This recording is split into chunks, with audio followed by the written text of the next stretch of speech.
ये बाहर main road चेकबेली road से रोड आया हुआ है 40 फुट और ये 6 कनाल का पीस है। इस पे गेट लगा हुआ है। इसका फ्रंट 182 फुट है और ये 40 फुट रोड सीधा नीचे की तरफ जा रहा है सोसाइटी की तरफ। ये फिर इसका दूसरा साइड है, वो नीचे तक दीवार गया हुआ है। ये सोसाइटी की प्लॉटिंग है ये, और ये इसका दूसरा बैक व्यू है।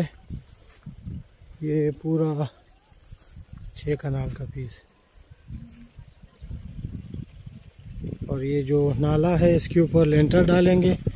और ये इसका बैक व्यू है और ये घर जो बना हुआ है इसका ये 20 फुट इसका बैक पे रोड है। ये सारा रोड है इसका। ये जो घर के लेवल से आगे जाके इस नाले के ऊपर तक ये सारा रोड है। 20 फुट का रोड ये भी है, 40 फुट का इसका फ्रंट का रोड है। और इसका उस साइड पे भी नाले पे आप 15 फुट की गली वो भी दे सकते हैं। ये 3 साइड ओपन है, 6 कनाल का पीस है पूरा।